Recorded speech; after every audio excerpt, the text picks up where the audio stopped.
어느 한 중년 부인이 고해성사를 하기 위해서 성당을 찾아갔습니다. 신부님하고 고해성사를 받기 위해서 이제 신부님이 이 부인과 마주대해요. 그런데 고해성사를 하는데 보면 가름막이 있지요. 뭐 천막이 이렇게 커튼으로 쳐져 있거나 아니면 이렇게 막혀 있습니다. 여기 이제 커튼으로 이렇게 막혀 있었는데 이 부인이 자기 죄를 이제 고백을 하는 거예요. 신부님, 저는요 거울을 자주 봅니다. 하루에도 수십 번 거울을 보며 제가 너무 아름답다고 뽐내고 있습니다. 제 교만의 죄를 용서해 주십시오 라고 이렇게 얘기를 했대요. 그랬더니 신부님이 커튼을 잠깐 올렸다가 얼굴을 확인하고 닫으면서 이렇게 얘기했답니다. 부인, 안심하십시오. 그것은 죄가 아니라 착각입니다. 이제 마음 편하게 돌아가셔도 됩니다 라고 이야기를 했다고 합니다. 참 사람은 자기 자신을 아는 게 참 무딘 것 같아요. 자기 자신에 대해서 정확히 알고 있다고 하지만 실제로 착각하고 있는 부분들이 참 많은 게 우리의 모습이 아닌가라는 생각이 듭니다. 특별히 오늘 본문에 나오는 유대의 지도자들의 모습이 그와 같은 거지요. 자기들이 의롭고 또 경건하다 생각하는 그 착각 가운데 있는 그 모습이 이 지금 본문에 나오는 그 대제사장들과 서기관들과 장로들의 모습과도 같다라는 겁니다. 그들이 예수님께 와서요 권위 논쟁을 합니다. 오늘 본문의 내용을 딱 한마디로 권위 논쟁이라 얘기할 수 있는 거지요.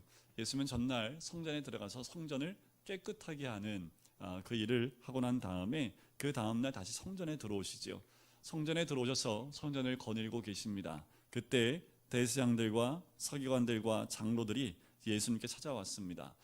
이 세 그룹이 찾아왔다라는 것은 개인적인 어떠한 생각을 가지고 찾아왔다라는 것보다 대표성을 가지고 왔다라고 보시면 됩니다. 당시에 이들이 속해 있던 곳은 사내들인 공회라고 할 수 있습니다. 그 사내들인 공회를 대표해서 이들이 찾아온 거지요. 당시에 로마의 속국이었기 때문에 당시 행정권은 헤롯 왕이 가지고 있었습니다. 사법권은 총독이 가지고 있었지요. 하지만 종교와 문화에 대한 대관에서는요 유대인 자치기구인 사내들인 이 공회가 가지고 있었습니다. 이 사내들인 그 기구에 소속되어 있는 사람들의 부류가 사두개파와 바리새파로 나눠져 있어요. 이 사두개파 사람들은 실제로 실권을 갖고 있었던 여당이라고 보시면 됩니다. 이들은 대부분 대제사장이나 제사장 그룹 또 성전을 관리하는 쪽에 속해 있던 사람들, 이 사람들이 사두개파라고 하면 바리새파 사람들은 권한이 좀 없습니다. 그래서 여당이 아니라 야당 측에 속하는 사람들이라고 할 수 있습니다. 이들은 말씀을 연구했던 사람들이기 때문에 서기관이라는 명칭을 받기도 하지요. 이들은 주로 백성을 가르치는 랍비의 위치에 있는 사람들입니다. 그러니까 사내들인 공회원, 어떻게 보면 지금 국회하고 좀 비슷하지 않을까. 여당과 야당이 나눠서 서로 치고받고 서로 의견을 내면 무조건 반대하는 이 바리새파와 사두개파 사람들이 그렇게 앙숙이었던 사람들입니다. 그런데 그들 가운데 이 바리새파 사람들은 특별히 백성들의 삶 깊숙이 들어가서 그들의 삶을 가르치는 위치에 있었던 사람이 이 바리새파 사람들입니다. 이런 말이 있어요. 양치질에서 죽음까지 또는 요람에서 무덤까지 할 만큼 백성의 일거수일투족 모든 것을 관여하고 모든 것에 대해서 지도를 했던 사람들, 그 사람들이 이 바리새파 랍비들이었다라는 겁니다. 그러니 자연스럽게 이 랍비들은 백성들과 가까운 자리에 있었고요. 백성들도 이 랍비를 만나기 위해서 또 묻기 위해서 회당을 많이 찾게 되고 성전에 가까이 있는 사람들은 주로 성전을 찾아가서 이 랍비를 만나서 어려운 문제들을 상의하고 답을 얻는 그 위치에 있었습니다. 특별히 유대인들은 회당 중심이었고 성전 중심의 삶을 살았지요. 그래서 성전 국가라고 할 만큼 성전 중심에 있었습니다. 그런 만큼 이 랍비들은 굉장히 성도들 가운데, 이 백성들 가운데 중요한 위치에 있었다라고 보시면 되지요. 그런데 예수님이 등장하고 난 다음부터 이들의 위상이 땅에 떨어지기 시작을 합니다. 여러분들 성경 복음서를 보면 주로 예수님이 책망하시는 대상이 누구였습니까? 바리새인들이었습니다. 겉과 속이 다른 그들의 모습에 대해서 늘 책망하시는 모습이 나오지요. 예수님이 주로 책망하기 때문에 자기들의 위신이 땅에 떨어지는 그 위치 가운데 자신들의 위치가 점점 위협받는 그 위협 가운데 있었던 사람들이 이 바리새인들입니다. 예수님을 좋아할 수 없었죠. 예수님을 미워할 수밖에 없는 겁니다. 어떻게 하면 예수님을 어떻게 없앨 수 없을까? 이런 생각을 가졌던 사람들이라는 겁니다. 또 예수님이 성전에 들어가셨죠. 성전에 들어가서 모든 장사꾼을 싹 다 몰아내면서 그들을 향해서 뭐라고 합니까? 강도들이라고 얘기합니다. 근데 그 강도가 누구예요? 사두개인들이라는 거지요. 사두개인들을 향해서 당시의 성전 관리를 책임지고 있는 그들을 겨냥해서 너희들이 이 성전을 강도의 소굴로 만들고 있다라고 이야기를 합니다. 예수님 때문에 이 두 개의 지파가 굉장한 위협을 느껴요. 그래서 오늘 이 두 지파가 하나가 돼서 예수님을 넘어뜨리기 위해서 온 거지요. 아무리 예수님이 얘기를 해도 이들이 회개하지 않습니다. 왜 회개하지 않을까요? 아까 그 여인처럼 착각하고 있는 거예요. 나는 의롭고 나만큼은 거룩하고 나만큼은 사람들한테 말씀 가운데 똑바로 서 있는 사람이다 라는 모습을 보여주고 있기 때문에 이들은 전혀 자기들은 그런 예수님이 말하는 것에 합당하지 않은 사람들인데 계속 예수님 어떻게 해요? 너희들은 죄인이라고 그들의 잘못에 대해서 책망하고 있기 때문에 이들은 예수님을 좋아할 수 없는 거죠. 이들은 타락한 종교의 전형적인 모습입니다. 종교가 타락하면요, 그들이 이끄는 리더들이 착각하고 있는 모습 가운데 빠지게 됩니다. 그리고요, 감각이 없어져요. 신앙의 감각이 없어지고 말씀이 있어도 그건 내 말씀이 아니라 저 사람 말씀이기 때문에 감각이 묻어지고요. 그래서 이거를 얘기해서 이게 화석화된 믿음이다라고 보는 거지요. 굳어져 버린 겁니다. 감각이 전혀 없어요. 자기들의 가장 의로운 것처럼 착각하고 산다라는 거지요. 가장 경건한 것처럼, 가장 진실한 것처럼 위장하고 있는 모습이 그들의 모습이었습니다. 당연히 그들은 회개할 수 없겠지요. 오히려 예수님이 존재하는 한 자기들의 기득권을 잃어버릴 수 있다는 위협감 때문에 전전긍긍하고 있었던 사람들이 이 사람들이었다라는 겁니다. 이 위기의식 가운데 예수님을 넘어뜨리기 위해서 이들이 하나가 돼서 예수님께 찾아온 거예요. 그리고 권위 논쟁을 하는 겁니다. 28절에 보면 무슨 권위로 이런 일을 하느냐, 누가 이런 일할 권위를 주었느냐, 이런 일이라고 얘기하지요. 이런 일이 뭡니까? 예수님 하셨던 모든 일들을 다 이야기하는 것이고, 더 나아가서는 어제 있었던 성전을 청결케 했던 그런 사건들에 대해서 이야기를 하고 있는 거지요. 당신 누가 보내서 감히 성전에 와서 소란을 피웠느냐라고 이야기하는 겁니다. 그러면 답은 딱 둘 중에 하나입니다. 하나님 보내셨든지 아니면 누군가 보냈다든지 둘 중에 하나의 대답밖에 나올 수 없는 거지요. 여기에 이들이 함정을 파놓은 겁니다. 왜냐하면 예수님이 하나님으로 부여진 보냄을 받은 사람이다 하면 이들이 바로 너는 신성모독죄다 라고 해서 예수님을 걸고 넘어지려고 했던 거지요. 사람으로부터 보냄 받았다고 하면 당시에 유대인들 가운데 가장 높은 위치에 있었던 사람이 대제사장들이거든요. 이 대제사장이 보내지도 않았는데 누가 너를 보낼 수 있느냐? 그것도 답이 안 됩니다. 그러면 스스로 왔다라고 하면 어떻게 할까요? 그러면 당신 정신 이상자다라는 것으로, 과다한 망상증 환자다라는 것으로 예수님을 공격하려고 했던 겁니다. 무엇으로 대답을 해도 예수님은 함정에 빠질 수밖에 없는 상황이라는 거지요. 이들의 마음 가운데 이제 예수님이 더 이상 예루살렘 가운데서 드러난 활동을 못하게끔 하기 위해서 이런 질문을 던지게 되는 겁니다. 예수님을 코너에 몰아놓고 꼼짝 못하게 하는 거지요. 자, 그때 예수님이 이런 대답을 하시는 거지요. 나도 한 말이 있는데 너에게 물어볼 거야. 근데 대답을 하면 나도 무슨 권위로 이 일을 하는지 알려주겠다. 30절에 보시면 요한의 세례가 하늘로부터냐 사람으로부터냐 내게 대답하라 라는 거지요. 지금 질문을 누가 했습니까? 대제사장과 서기관과 장로들이 했지요. 그런데 예수님이 또 질문을 하지요. 자, 이 부분에 대해서 예수님이 대답을 회피하려는 모습이 아니라 당시에 유대 랍비들의 대화법입니다. 유대 랍비들이 주로 누가 와서 질문을 하면 거꾸로 이 랍비들이 질문을 합니다. 그래서 그 질문의 답을 통해서 이 사람이 본인의 질문에 답을 찾아갈 수 있게끔 만드는 그 화법 가운데 하나가 질문에 질문으로 화답을 하는 거거든요. 지금 예수님이 이 랍비들이 하고 있는 그 대화법 그대로 그들에게 질문을 하는 겁니다. 의도가 뭐예요? 예수님이 질문한 질문에 이들이 답을 하면 그들이 질문하는 것에 답을 얻을 수 있다는 겁니다. 그 말은 무엇을 의미합니까?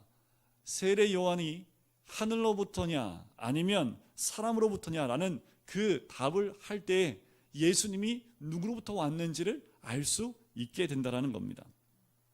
바로 이 요한에 대한 그 질문은 예수님의 문제와 관련이 있다라는 거지요. 요한의 권위가 누구에게서 왔는지를 알게 되면 예수의 권위도 바로 그분에게서 왔다라는 답을 암시하고 있다라는 겁니다. 예수님이 질문한 거에 권위가 두 가지 종류가 있지요. 첫 번째가 하늘로부터, 두 번째는 사람으로부터라는 겁니다. 예수님이 가진 권위는 어디서부터 왔을까요? 당연히 하늘에서부터 왔겠지요. 여러분들 오늘 교회에 오셨습니다. 잘 오셨습니다. 여러분들 교회 오신 게 하늘로부터입니까? 사람으로부터입니까? 여러분들 하나님 자녀가 되셨지요? 아멘이시지요? 그게 하늘로부터입니까? 사람으로부터입니까? 네, 대답해 주셔서 감사합니다. 대답을 안 해주시면 멀쩡한데, 오늘 구원받은 건 하늘로부터예요? 사람으로부터예요? 하늘로부터지요. 주님의 뜻대로 하려고 하는 모든 것들이 여러분들 하늘로부터 해야 됩니까? 사람으로부터 해야 됩니까? 하늘로부터 해야 되는 거지요. 주님이 우리에게 그걸 질문하고 있는 거지요. 우리가 교회에서 봉사로 헌신을 합니다. 그때 그것이 하늘로부터 온 것이라고 우리가 여기게 되면 늘 어떤 마음이 될까요? 감사함이지요. 뿌듯함이 있지요. 왜요? 하늘로부터 주어진 그 봉사의 직분이고 우리가 감당해야 될 직분이기 때문에 늘 감사할 수밖에 없습니다. 그런데 항상 전에 있던 교회에 제가 사역했던 부교육자리 있을 때 그 교회는요, 성도수가 많아요. 그러니까 봉사하는 데가 너무 많습니다. 그러니까 봉사자 명수가 몇백 명이 돼요. 그럼 연말만 되면 12월 마지막 주 오후 예배 때는 이분들에 대해서 감사의 표시를 합니다. 머리가 막 머리털이 다 뽑혀요. 왜냐하면 그 봉사자 이름을 다 적어야 됩니다. 그리고 선물을 하나씩, 선물도 큰 거 아니에요. 그냥 5,000원짜리 그 문화상품권이거든요. 그런데 간혹 사람이 하는 일이다 보니까 사람 명단이 빠져요, 안 빠져요? 빠질까요, 안 빠질까요? 매년 이상하게 한 10번을 체크하는데도 꼭 빠지는데 누가 빠질까요? 빠지면 안 될 사람이 빠집니다. 이분 빠지면 교회 안 나오는 분이에요. 근데 이분이 꼭 빠져요. 그러면 그 오후 예배 드릴 때요, 이게 뒤가 삐쩍삐쩍 서요. 여러분들 봉사하실 때 인정받지 못하면 화가 납니까? 그 봉사는 하늘로부터 한 걸까요? 아니면 사람으로부터 시작한 걸까요?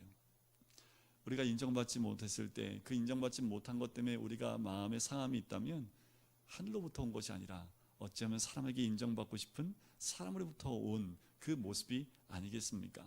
주님이 어쩌면 이 질문을 우리에게 하시는 것 같아요. 너 하늘로부터냐 아니면 사람으로부터냐? 사람으로부터 왔다면 우리의 감정이 상하겠지요. 특별히 큰 교회 담임 목사님들을 보면 정말 너무 불쌍한 모습이 한 가지가 있어요. 이게 말 한번 잘못하면 난리가 납니다. 특별히 담임 목사님이 인정해 줘야 될 분이 있는데 인정을 안 해드리면 정말 그분 교회 한번 다시 모시기 위해서 담임 목사님이 삼고초려를 해서 모시고 와야 될 분들도 있는 것을 보게 되는 거지요. 왜 그런 분들이 있습니까? 그 모든 일들이 하늘로부터 오는 것이 아니라 사람으로부터 왔다라고 생각하고 그렇게 사람에게 인정받으려고 하는 모습 때문에 그렇다라는 거지요. 만약 우리가 하나님의 일을 한다고 하면서 그것이 하나님으로부터 부름이요 하나님으로부터 주어진 명령이라는 권위에 대한 확신이 없다면 우리가 봉사할 때 점점 피곤해져요. 그리고 피곤한 가운데 좀 쉬고 싶다는 생각이 들어올 수밖에 없는 거지요. 제가 목사가 된 것이 사람으로부터 왔다면 벌써 전 내려놨을 겁니다. 그지요? 직분도 마찬가지입니다. 교회에서 주어진 직분도 사람이 주는 것이 아니라 하늘로부터 오는 것이기 때문에 그 직분, 여러분들 그 직분 맡으면 항상 복된 길만 있습니까? 항상 좋은 일만 있어요? 아니요. 그 직분 때문에 때로는 괴로운 일도 있고 다른 사람보다 더 헌신하고 봉사해야 될 일들도 있지요. 하지만 그 일들을 감당하는 이유가 어디에 있습니까? 하늘로부터 왔기 때문에 그런 거지요.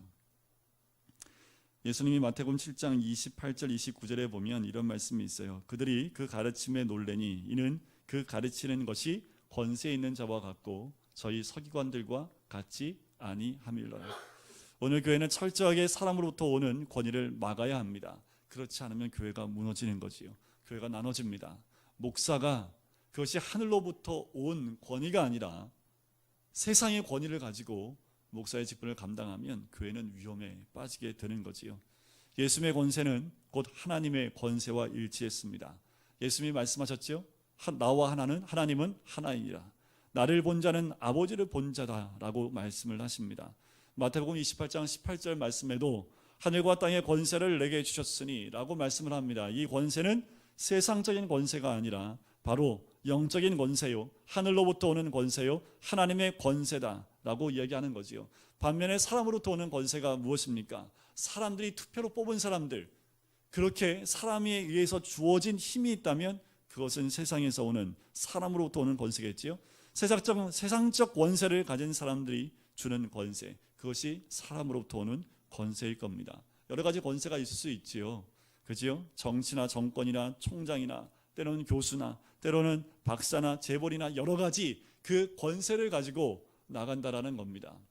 그런데 중요한 것은 교회라는 곳은 하늘로부터 주어진 권위이기 때문에 세상적인 그 권위가 몰래 들어와서 교회 안에 하나님의 권위와 적당하게 섞여 놓으면 문제가 발생하기 시작을 한다라는 거지요.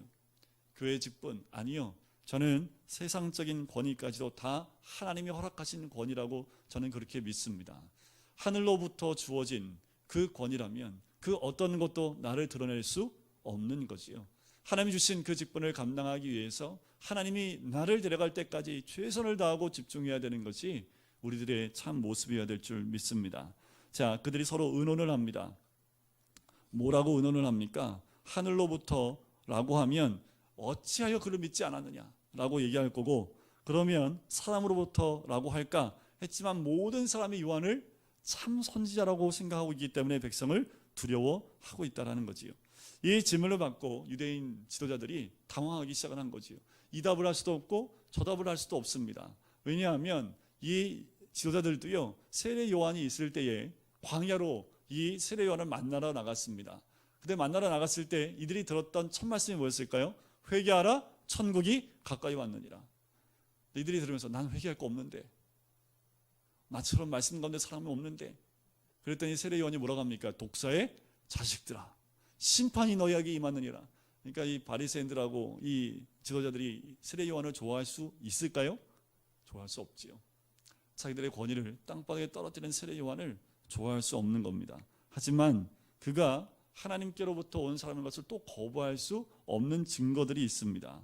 예수님이 세례 요한에 대해서 이해할 때 여자가 낳은 자 중에 그보다 더 큰 자가 없다라고도 말씀하셨고요. 또한 마태복음 21장 32절에 보면 요한이 의의 도로 너희에게 왔거늘 이라고까지 얘기합니다. 세례 요한을 의의 도라고도 얘기를 하지요. 사도 요한도 세례 요한에 대해서 하늘로부터 보내심을 받은 사람이라고 얘기하고, 구약의 이사야 말씀 가운데에도 광야에 외치는 자의 소리다, 이 말씀을 마태복음 가운데 가장 앞에 세례 요한을 이야기할 때 증거를 합니다. 이 리더들은 요한을 하나님이 보내신 선지자로 영접하지 않았습니다. 그렇다고 반대로 요한을 사람이 보낸 자라고 말할 수도 없었다라는 거지요. 논쟁의 현장을 수많은 백성들이 지켜보고 있었기 때문에 그렇습니다. 선지자라도 말할 수도 없고, 그리고 사람이 보낸 자라고도 말할 수 없는 이 상황 가운데 이 답도 저 답도 할 수 없는, 예수님을 이 공경 가운데 빠뜨리려고 했는데 거꾸로 이들이 그 공경 가운데 빠져서 뭐라고 얘기합니까? 우리가 알지 못하노라. 모르겠다고 얘기하는 거지요. 근데 이들의 입에서 모르겠다는 답이 나온 적이 한 번도 없습니다. 왜요? 이들은 백성들의 일거수일투족을 보면서 다 관여하고 다 가르치고 모르는 것이 하나도 없던 사람들입니다. 그런데 가장 간단한 답이잖아요. 백성들이 보고 있는데 너무나 단순한데 이들이 모른다라고 얘기를 하고 있는 그 모습이지요. 자기의 무지함을 드러내고 있는 모습입니다. 그때 예수님이 뭐라고 대답을 하십니까? 나도 무슨 권위로 이런 일을 하는지 너희에게 이르지 아니하리라 하시니라. 주님도 얘기하지 않겠다라고 얘기하시지요. 지금 주님이 이 질문을 왜 했을까라는 거지요. 세례 요한이 어디로부터 왔는지를 알면 예수님이 어디로부터 왔는지를 분명히 알 수 있기 때문에 그렇습니다. 이 말은 이 대제사장과 서기관과 장로들에게 예수님을 고백하고 영접할 수 있는 마지막 기회를 준 겁니다.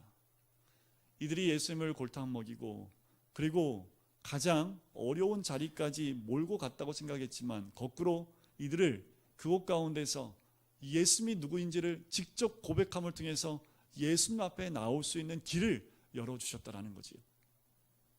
이들이 세례 요한을 하늘로부터 왔습니다라고 고백을 하면 그 고백 자체가 바로 예수님은 하늘의 권세를 가진 분입니다 라는 고백이 되기 때문에 그렇습니다. 주님은 끝까지 그들이 돌이키길 원했던 겁니다. 그들이 예수님을 영접하고 이제 예루살렘에서 그 십자가의 길을 가는 그 길을 함께 걸어가기를 원했던 거지요. 그들은 예수님의 권위를 인정한 길로 나갔어야 합니다. 하지만 왜 이들이 나는 잘 모르겠습니다라고 대답을 했을까요? 왜 이 대답을 했을까요? 이유는 단 한 가지입니다. 뭐냐 하면 자기들이 누리고 있는 그 권세를 버리기 원치 않았던 겁니다. 이들이 예수님의 권세를, 그 권위를 인정하게 되면 이들이 누리고 있는 그 모든 것들을 내려놔야 되는 그들의 마음이었던 거지요. 그들의 착각을 주님 앞에 내려놓을 수 없었던 겁니다. 이미 이들에게 주어진 권세는 하늘로부터 주어진 권세가 아니라 당시에 자기들의 유익을 따라서 그 권위를 내세웠던 사람으로부터 온 권위였다는 것을 이들은 알고 있었기 때문에 그 권위를 내려놓을 수 없었다라는 거지요. 성도 여러분, 우리가 주님을 따라갈 때 우리가 따라가야 될 그 예수님의 길은요, 사람으로부터 주어진 권위를 인정하는 것이 아니라 하늘로부터 오는 것을 인정하는 그 길, 그 길이 주님이 걸어가신 길입니다. 주님은 예루살렘에서 하늘로부터 주어진 그 길을 걸어갔던 분이 우리 주님이지요. 추석입니다. 우리가 고향으로 나가고 오래간만에 친척들을 만나는 그 자리에 나가지요. 그 자리에 나가실 때 하늘로부터 받으신 그 권위를 가지고 나가시기를 주의 이름으로 간절히 축원드립니다. 그 모습이 어떤 모습일까요? 주님이 가신 길입니다. 나 자신을 드러내는 것이 아니라 주님을 드러내는 거지요. 우리가 만나는 많은 사람들에게 주님의 그 오심과 또한 주님의 하늘로부터 오는 그 권세와 그 권위를 인정하는 모습으로 우리가 나가게 되면, 우리가 우리의 삶 가운데 그 모습으로 나가게 되면 우리 주를 알지 못하는 태신자들이 또한 그 사람들이 우리를 통해서 예수님의 길을 바라보게 될 줄 믿습니다. 오늘 이 말씀을 통해서 우리는 늘 이런 질문을 던져야 돼요. 나는 하늘로부터냐 사람으로부터냐? 내가 당하고 있는 이 모든 사건들이 하늘로부터냐 사람으로부터냐? 이 질문 가운데 우리가 늘 하나님 앞에 무릎 꿇어야 될 줄 믿습니다. 그래서 우리가 하늘로부터라는 것은 모든 것이 하나님께로부터 온 것이기 때문에 순종하고 나간다는 그 고백이 있는 거지요. 이제 우리의 삶 가운데 모든 것이 하늘로부터 온 것을 고백하면서 주님과 함께 동행하시고 주님과 함께 나아가시는 우리 모든 성도님 되시기를 주님의 이름으로 간절히 축원드립니다.